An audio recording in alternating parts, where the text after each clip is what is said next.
They threw me at his feet like a blood offering. He lifted me and declared, "Now bow to your queen."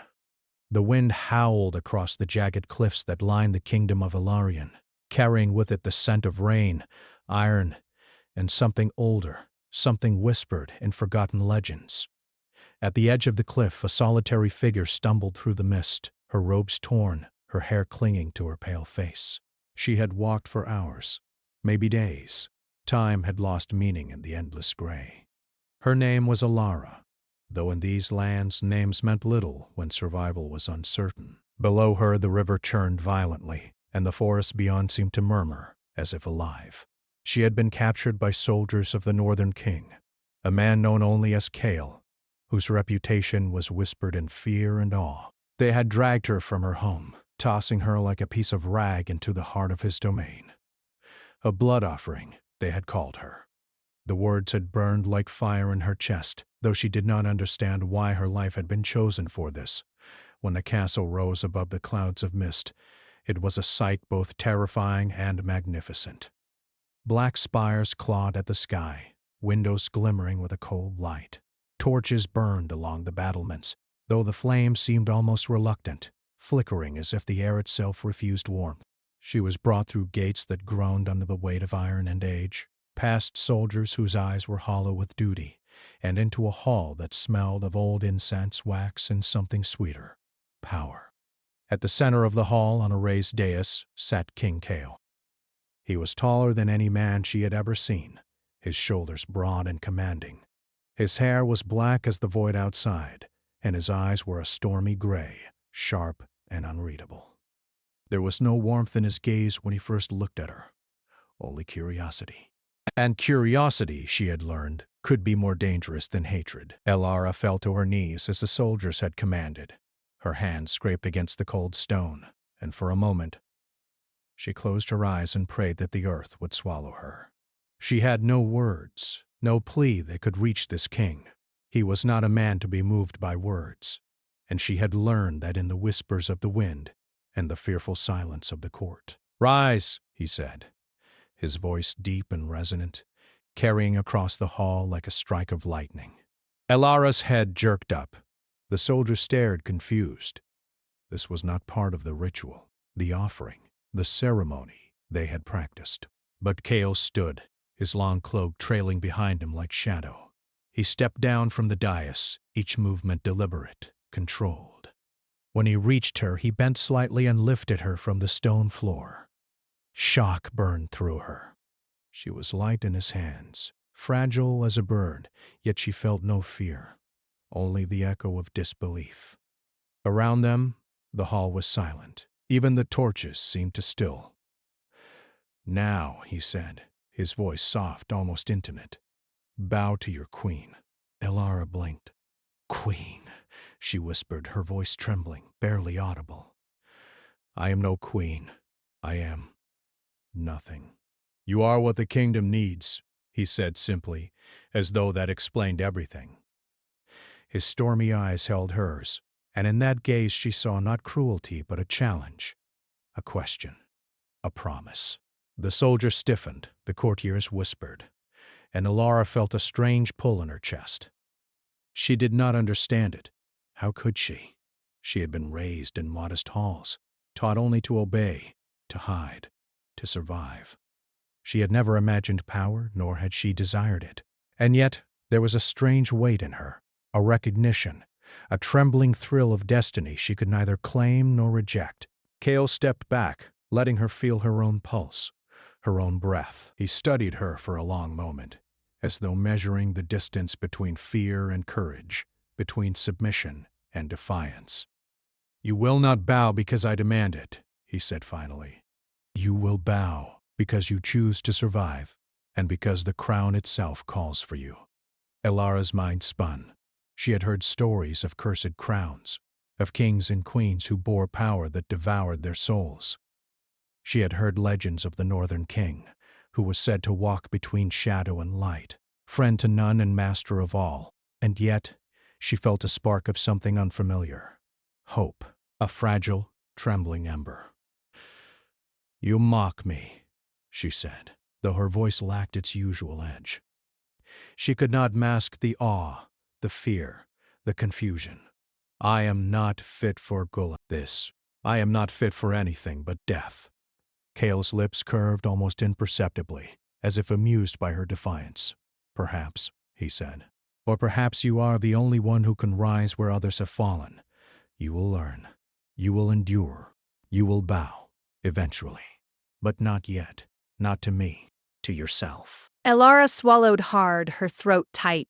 She did not understand him, this man who had lifted her from the cold stone and declared her something she had never imagined.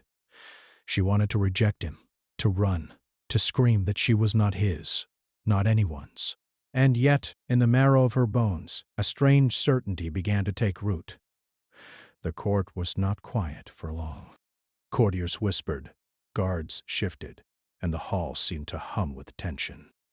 Call returned to the dais, sitting once more with the ease of a man born to command. And yet when he looked at her, the air between them seemed charged, electric, full of unspoken words. You will walk the halls tomorrow, he said. You will meet those who plot against you, those who will try to break you, and you will endure. Elara wanted to argue, to protest, but the words stuck in her throat. She felt suddenly fragile, exposed, yet she also felt alive in a way she had never been before. The fear, the awe, the tension. It stirred something in her, something dangerous and beautiful. The night passed slowly. She slept in a chamber of cold stone and velvet drapes, the moonlight casting pale shadows across her face. She could hear the distant howls of creatures in the forest beyond, the whisper of curses older than any living memory. She could feel the weight of the crown she had not yet claimed, pressing against her spirit. When dawn broke, the kingdom seemed different. The mist clung to the castle walls like a living thing, and the soldiers watched her with something between suspicion and awe. She walked through the halls, every step measured, every glance noted. Eyes followed her, some with fear, some with reverence, and some with open hostility. She was a stranger among strangers, yet the word queen hovered over her, like a mantle she had not yet dared to wear. In the garden she saw Kale again, standing among the blackened roses that seemed to drink the shadows around them.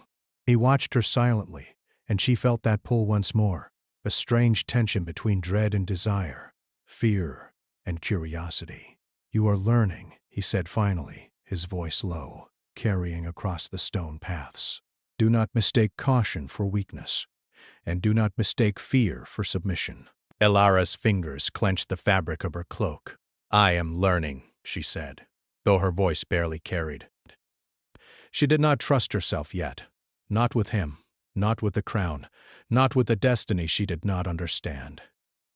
Good, he said, and for a fleeting moment the storm in his eyes softened. Because soon you will be tested. And the kingdom will not wait for hesitation. The wind picked up, carrying with it the scent of iron and rain. Somewhere in the distance, a bell tolled, low and mournful, as if warning the world of the trials to come. Elara knew she could not turn back. She had been thrown into a fate she did not choose, a crown she did not want, and a man whose eyes could see her soul. Yet as the first shadows of night began to creep through the gardens, she felt a flicker of resolve. She would survive. She would endure. And perhaps one day she would understand why she had been chosen. Not as a victim, not as a pawn, but as something more.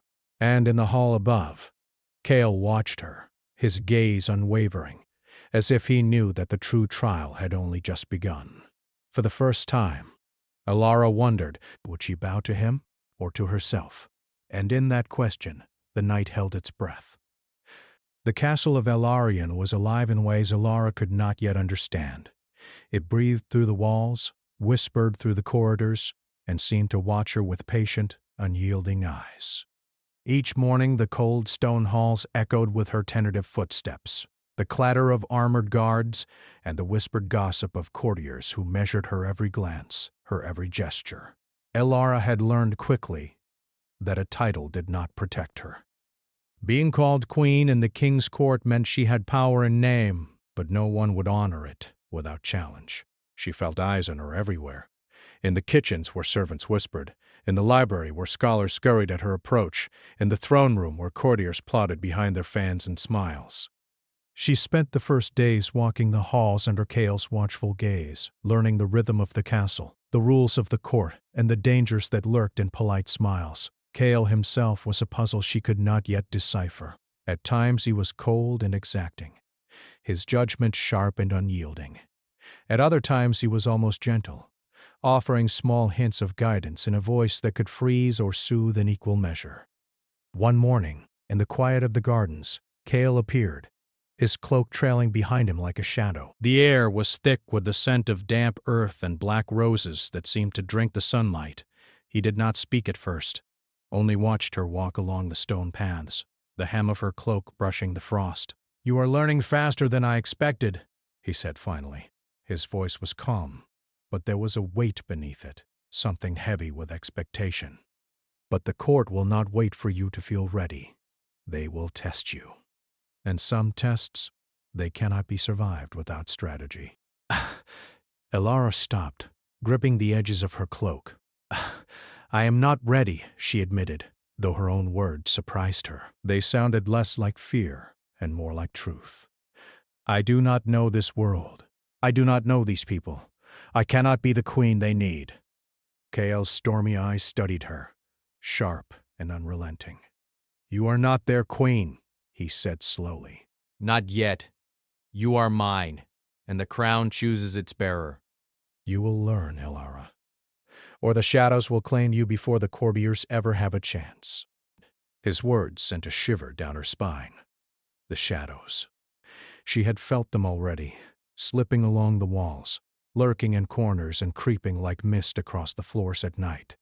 She had thought it was only the wind until she saw them move against the candlelight, like black fingers stretching for her. The castle was cursed, Kale had said, though he had not explained how or why. It was his curse, tied to the crown, to his bloodline, to choices made long before she was born.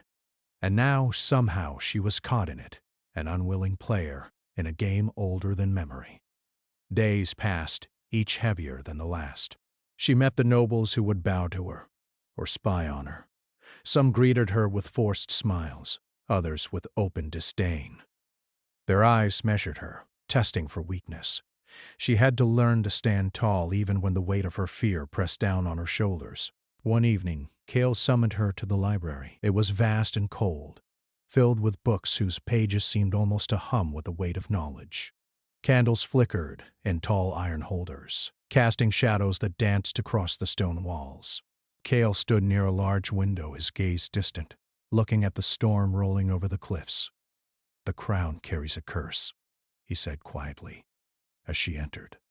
"It feeds on fear and weakness. It tests the hearts of those it chooses." Elara's throat tightened. "And you? Are you "Consumed by it?" Kale's jaw tightened, and for a moment, the mask of control slipped. His eyes darkened. "I am bound to it, and I am alone, except for those who choose to stand with me. You may be the first." She stepped closer, feeling the pull in her chest she had felt before, the tension between dread and something dangerously close to hope. "Why me?" she asked. "Why now?" "Because you are not afraid to meet the shadows," he said. "Because the crown sees strength in places the eye cannot. Because you are more than you know." Elara wanted to argue, to protest, to say that she was no one, but words failed her. She felt the truth of him, the weight of his expectation, and a strange desire to rise to it. Not for him, not yet, but for herself. That night, she could not sleep. The shadows seemed thicker, curling along the edges of her chamber. The wind whispered against the stone, almost in voices, and she swore she saw shapes moving just beyond the candlelight. Fear coiled around her heart, but beneath it determination flickered. She would survive this. She must. The next morning, Kale took her to the throne room for her first formal audience. Nobles crowded the hall, their eyes sharp with suspicion, and the tension was almost unbearable. She had practiced her stance in the mirrors of the corridors, trying to remember how to hold herself like someone who belonged to power. Kale stood beside her, silent and commanding. He did not speak for her, did not shield her from the scrutiny. Instead, he let her stand alone, her own presence as her only defense. She felt her pulse racing, her mind a whirlwind of doubt. Yet as she stepped forward, lifted her chin, and addressed the court, she realized that something inside her had shifted. She could not fail. Not yet. Not in front of him. The nobles murmured, some impressed, some skeptical. But before the audience could turn fully against her, a sudden chill swept through the hall. Candles flickered and went out. Shadows stretched unnaturally, reaching for the edges of the room. The courtiers gasped, some stumbling back in fear. Alara felt her heart hammer in her chest, but she did not falter. Kael's hand brushed briefly against hers. A small, almost imperceptible touch that steadied her. She met his gaze, and in that moment, fear became focus. "Do not let them see fear," he whispered, just loud enough for her to hear. "Control it, or the shadows will take more than their breath." A figure emerged from the darkness, cloaked in black, moving with impossible speed and grace. It paused, and the air seemed to grow heavier, thicker, as if the room itself had turned against them. Kale stepped forward, his presence commanding the attention of all, but he did not attack. His hand rested on the hilt of his sword, though he did not draw it. Instead, he met the figure with steady eyes, unflinching. Alara felt something stir in her chest, a mixture of terror and awe. She realized then that the castle, the shadows, the crown, and Kale himself were all part of a world she had only glimpsed. And if she were to survive, she would have to step fully into it, even if it meant facing forces she could barely understand. The figure in black turned its gaze toward her, and in that moment she felt a whisper in her mind, a voice both distant and intimate. "The choice is yours, Queen. Choose or fall." Kale's eyes met hers again, stormy and unreadable. "Do you see?" he asked softly. "This is only the beginning, and if you falter now, you will not have the chance to rise again." Elara's breath caught. She did not know how she could stand, how she could face the shadows, the courtiers, the curses, yet something inside her stirred, something fierce, stubborn, unyielding. She would not bow to fear, not yet. But the warning had been made. The shadows would not wait, and neither would the forces that sought to destroy her. As the cloaked figure stepped back into the darkness, disappearing as suddenly as it had appeared, the hall returned to its uneasy quiet. The courtiers whispered feverishly, and the guards tightened their grip on their weapons. Kale reached her side, his hand brushing hers again, this time lingering just a moment longer. "Do not falter, Alara," he said, his voice low and heavy with meaning, "or the crown will demand a price you cannot yet imagine." Her eyes met his, and for the first time she realized that the man who had lifted her from the stone floor, who had declared her queen, was not only her ally, but also her greatest challenge. She swallowed hard. I will not falter," she whispered, though her own voice wavered. "I will learn, and I will endure." Kale nodded in the storm, and his eyes softened just slightly. "Good," he said, "because soon you will face choices that will test not only your courage, but your heart." The wind moaned through the castle corridors, and shadows stretched along the walls, moving like living things. Alara felt their gaze on her, waiting, patient, relentless. She had been thrown into a world of darkness, power, and prophecy, and now she was beginning to understand that survival would demand more than courage. It would demand transformation. For the first time she wondered, could she embrace her destiny, or would the shadows consume her before she had a chance to rise? And as the night settled over Elarian, the castle seemed to whisper its answer. "The trial has begun, Queen, and there is no turning back." The castle of Elarian had grown colder, darker, as if the shadows themselves were spreading their fingers into every corner. Alara felt it everywhere, the walls of her chambers, the stone corridors, Even the gardens where the black roses seemed to lean toward her with an almost conscious hunger. She had been learning, slowly, but the weight of her title pressed on her like a stone in her chest. Queen in name, yet still a stranger in a world that tested her at every turn. The morning she was summoned to the Hall of Trials, she felt a tremor of both dread and anticipation. Kale had not explained what awaited her, only that this was necessary to face her first true challenge. She dressed simply, yet carefully, fastening her cloak and letting her hair fall loose over her shoulders. Every step toward the hall was heavy, yet measured. She could feel the eyes of the court following her, some with fear, some with suspicion, and some with thinly veiled hope. Kale met her at the entrance, his dark cloak brushing the floor. "This will test more than your courage," he said, his voice low. "It will test your heart, your judgment, your strength. If you fail, it will not be the court that takes you, but the shadows themselves." Elara swallowed. Her pulse quickened. "I will not fail," she whispered, though she could not know the truth of it yet. The Hall of Trials was vast and vaulted, filled with echoes that seemed to mock her. At the center, a pool of dark water shimmered unnaturally, black as midnight and reflecting no light. Around it, shapes shifted, shadows that moved independently, like creatures of smoke and intent. Kale's hand brushed hers briefly before he stepped back, allowing her to face the challenge alone. The crown's curse tests what it values most, he said. "Your courage, your will, your soul.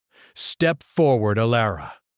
And no, I will not interfere unless the shadows seek to claim more than they should." Elara took a step toward the pool. The shadows seemed to recoil and stretch, forming shapes that whispered in voices she could not fully hear. Each step made her heart pound louder, her mind swirl with doubt. Yet beneath the fear a strange determination bloomed, one that whispered she could endure this, she could survive. As she reached the edge of the pool, the shadows shifted, forming figures that looked like people from her past.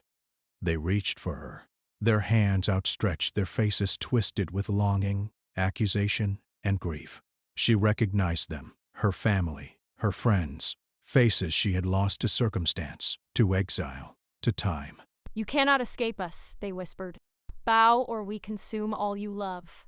Pain, sorrow, and guilt clawed at her, yet she clenched her fists and lifted her chin. "I will not bow to fear," she said aloud. Her voice trembled but carried. "I face you, not as a victim, but as someone who will endure." The shadows shrieked and swirled violently. The water in the pool roiled, black waves lashing against the stone. Elara felt the cold brush of darkness against her skin, testing her resolve, feeding on the fear in her heart. She wavered for a moment, a doubt threatening to undo her, but then she felt Kale's presence behind her, steady, unwavering. "You are stronger than you realize," he said quietly. "The shadows cannot hold what is already resolute." Elara took a deep breath, centering herself. She remembered the lessons of the court, the whispers, the tests, the moments when she had stood tall, despite fear. She felt the crown's weight, not on her head, but in her chest, and for the first time she understood it was not a burden to fear, but a force to harness. She reached out toward the pool, her fingers brushing the dark water. The shadows screamed, twisting violently, and yet they could not break her. She felt a surge of energy, a connection to the crown, to the power she had only glimpsed before. She drew it in, not as a weapon, not as a threat, but as proof that she could endure. The figures in the water dissolved, screaming into silence. The shadows retreated to the corners of the hall, curling back like smoke. Elara gasped, her chest heaving, her hands trembling. She had faced the trial and survived. Kale stepped forward, his eyes stormy, yet there was something almost tender in their depths. "You have passed the first test," he said, "but this is only the beginning." The crown does not release its grip easily. Its trials will grow, and its demands will become heavier. Elara turned to him, her voice shaky but determined. "Then I will face them," she said. "I will endure. I will not falter." For a long moment they simply looked at each other. The hall, though still filled with shadows, felt lighter, as if her courage had left a mark upon it. And in Kale's gaze, she sensed something new, not just challenge, but respect. Something that stirred a curious, dangerous warmth in her chest. Days turned into weeks. Elara's training became more rigorous. She learned the intricacies of court politics, the delicate art of persuasion, and the subtle signs of loyalty and treachery. Kale remained both mentor and enigma, guiding her, challenging her, testing her in ways that were not always clear. Their interactions carried an undercurrent of tension, sometimes sparring, sometimes quiet understanding. Each glance between them held unspoken questions and possibilities, as if both were testing boundaries they did not yet dare to cross. One evening, Kale brought her to the cliffs overlooking the kingdom. The sun had set, painting the sky in fiery streaks of orange and purple. The wind tugged at her cloak and hair, carrying the scent of salt and rain. "The curse is older than memory," Kale said quietly, his gaze fixed on the horizon. "It binds the crown, and it binds me. But it can be broken, with the right choice at the right moment." Elara shivered. "And if the choice is wrong?" "Then we fall," he said. His voice was steady, yet there was an edge of vulnerability that rarely appeared. "And the shadows take what they are owed." Elara turned to him. The storm in his eyes mirrored the chaos in her own heart. I do not understand everything," she admitted. "I do not know if I am ready." Kale's hand brushed hers again, lingering just a moment longer than necessary. "No one is ready for what they are destined to face," he said. "But readiness is not required. Courage is." Their eyes met, and for a moment, the tension between them was almost unbearable. Neither spoke, but the air was charged with unspoken words, desires, and fears. In that silence, Elara realized that the bond between them was shifting, not merely queen and king, but two souls bound by trials, power, and something deeper she dared not name. The next day, as Elara navigated the corridors of the castle, a sudden scream echoed through the halls. She ran toward it, her heart pounding. In the courtyard, she found a guard sprawled on the cobblestones. A dark mark burned into his skin, black smoke curling from his hands. The shadows were moving again, more boldly, more aggressively than before. Kale arrived moments later, his expression unreadable. "They are testing you," he said. "The curse is restless. It grows stronger as you grow stronger." Elara's eyes widened. They attacked him? "They attack all who stand between the crown and their power," Kale said. "And soon they will test us both." For the first time, Elara felt fear, not for herself, but for him. The man who had lifted her from the stone floor, who had declared her queen, who had guided her through the trials, could still be vulnerable. And she could not bear the thought of losing him. Not yet, not when the bond between them was growing delicate and fierce. That night she returned to her chambers, mind racing with images of shadowed figures, burning marks, and Kale's stormy eyes. She could not sleep. The wind howled outside, carrying whispers of doom and destiny. The shadows seemed to move closer, curling around the corners of her room, testing her resolve once more. And then, a soft knock. She turned to see Kale in the doorway, his expression unreadable. "Elara," he said softly. "I did not come to disturb you, but you must know the trials will escalate. The curse is awakening fully, and soon it will demand more than courage. It will demand choice, and choices can cost everything." Her chest tightened. I will not fail," she said, though her voice trembled. "I will face it, whatever comes." Kale stepped closer, the shadows of the room curling around them both. "I believe you," he said, almost more to himself than to her. "But belief alone will not be enough. You will have to rise beyond fear, beyond doubt, beyond everything you think you know." Elara met his gaze, the fire in her chest growing. "Then I will rise," she said. "I will endure. I will—" "Dead." Kale's eyes softened. and for the briefest of moments, the storm cleared, revealing a vulnerability that few had ever seen. And then, as suddenly as it appeared, it was gone, leaving only the weight of destiny and the tension between them. The castle seemed to shiver, as if aware that the true trial was approaching. Shadows deepened in the corridors, whispers grew louder, and the air itself felt alive with anticipation. Alara stood in the quiet of her chamber, staring at the blackened roses on her windowsill, understanding at last that the trials were no longer tests, they were warnings. And the next challenge would demand more than courage. It would demand sacrifice. And somewhere deep within the castle, in the throne room where the shadows were thickest, a figure watched her, patient and unyielding, waiting for the moment the crown would demand her final choice. The night was heavier than any Alara had known. Shadows moved through the corridors of the castle like living things, stretching their tendrils into every hall, every chamber, every hidden corner. The crown's curse had awakened fully, and its hunger was palpable. The air smelled of smoke, stone, and something older, something that seemed to watch her, testing her, waiting for her to falter. She stood at the edge of the throne room, the blackened roses shivering in the cold drafts that swept through the halls. Kale stood beside her as still as a statue, his cloak pooling on the stone floor like a shadow-made flesh. They had trained, endured, and faced countless trials, but this was the culmination of every lesson, every fear, every heartbeat of courage they had summoned. Alara, Kale said, his voice low, almost breaking the silence. The crown will demand its choice tonight. There is no turning back. What is required will test both of us. She swallowed, her fingers tightening around the hem of her cloak. I understand, she whispered. Whatever comes, we face it together. Kyle's eyes, stormy and unreadable for so long, softened just enough to betray the truth he rarely allowed himself to show. Together, he echoed. The throne room trembled as the shadows gathered, swirling into a vortex of darkness at the center of the hall. From it emerged shapes that mirrored every fear they had faced, every doubt that had ever whispered in their hearts.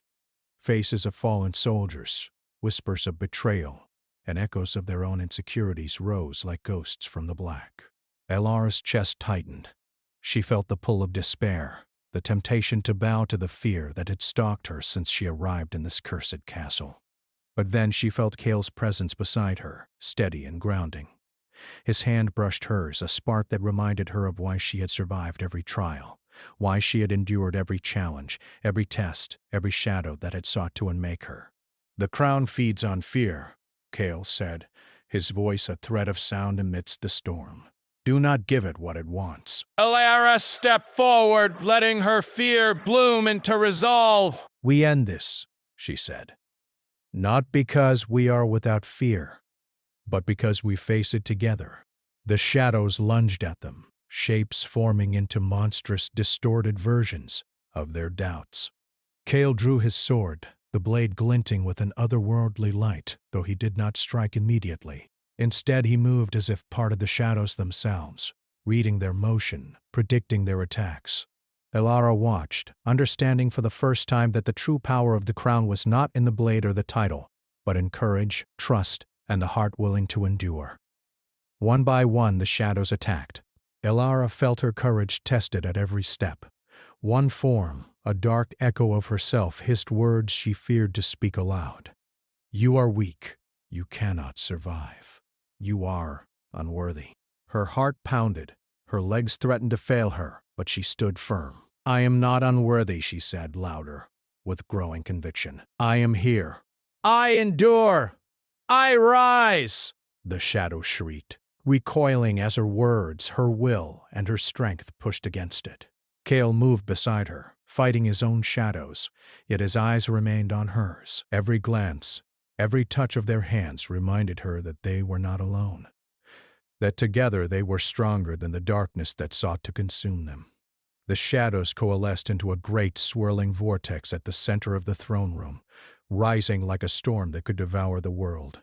Alara felt the weight of the crown not as a burden, but as a force that recognized her strength. The power within her responded to the courage she had nurtured.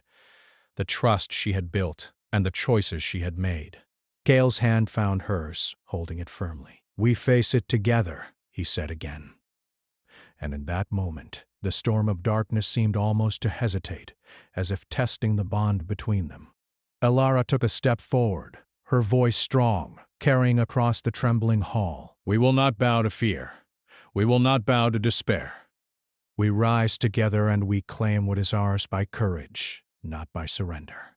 The shadows shrieked, their forms twisting and writhing, but the light of her resolve, combined with Kale's steadfast presence, began to push them back. Black mist collided with a force unseen, and the air seemed to shimmer with the power of hearts unyielding. For a moment, everything hung in balance, the fate of the crown, the kingdom, and themselves. Then, as if responding to her choice, the shadows began to dissipate, curling into nothingness. The blackened roses in the room bloomed faintly, releasing a soft fragrance that had been absent for decades. The throne room, once heavy with darkness, felt lighter, almost alive, as though the curse itself had been rewritten by their courage. Elara stumbled, exhausted, and Kale caught her, holding her steady. Their eyes met, and in the silence that followed the storm between them, of fear, longing, and unspoken words, finally found release. "You survived," Kale said, his voice a mixture of awe and relief. "Not just the curse, but everything it represents." Elara leaned against him, her chest heaving. "We survived," she corrected, "together." For a long moment, neither spoke, simply standing in the quiet aftermath. The weight of destiny had been met, not by fleeing, not by fear, but by courage, trust, and choice. The crown's curse had not been broken by force alone. It had been overcome by hearts willing to endure, to rise, and to embrace their shared strength. The court soon gathered, wary but awed. Whispers of what had occurred in the throne room spread like wildfire. Nobles who had doubted her now bowed deeply, acknowledging the queen who had not only survived, but transformed the kingdom itself. Soldiers who had once feared her now looked to her with reverence. Kale, standing beside her, allowed the moment to pass, understanding that the bond forged in shadow and trial was deeper than any title or crown. Yet even as the kingdom celebrated, Elara felt a quiet shift within herself. She was no longer the frightened, exiled girl who had been thrown at the king's feet. She was a queen, one who had earned her place through courage, endurance, and choice. That night on the balcony of the castle they stood together overlooking the kingdom. The moonlight bathed the walls in silver, the wind gentle after the storm. The blackened roses below had begun to bloom fully, their fragrance rich and intoxicating. Kale looked at her, the storm in his eyes softened, revealing the man beneath the legend, beneath the curse. "You have changed everything," he said. "Not just the crown, not just the kingdom, but me." Elara met his gaze, feeling the weight of truth in his words. "And you have changed me," she said softly. "You have shown me what it means to endure, to rise, and to face fear without surrender." For the first time they allowed themselves a moment of connection, not as queen and king, not as mentor and pupil, not as guide and ward, but as equals, two souls bound by trials, shadows, and choices, finally acknowledging the bond that had grown stronger than fear. Kale knelt briefly, not in command, not in submission, but in a gesture of recognition and respect. "I bow to you," he said, his voice heavy with meaning. "Not because you command me, but because I see who you are and who you have become." He reached for him, lifting him from the ground with steady hands, mirroring his gesture of respect. "Then I bow to myself," she said, her voice ringing with power and certainty. "And together we rise." The stars above seemed to shimmer in answer, as if the heavens themselves acknowledged the union of courage, choice, and love that had overcome darkness. The kingdom of Ilarion, once shadowed by fear and curses, now breathed with a new life, guided by two who had faced the shadows and emerged stronger. In the days that followed, the castle changed. The shadows no longer moved unchecked. The halls, once cold and unwelcoming, now felt alive with the presence of courage and hope. Nobles and soldiers alike adjusted to the queen who had faced the impossible and survived.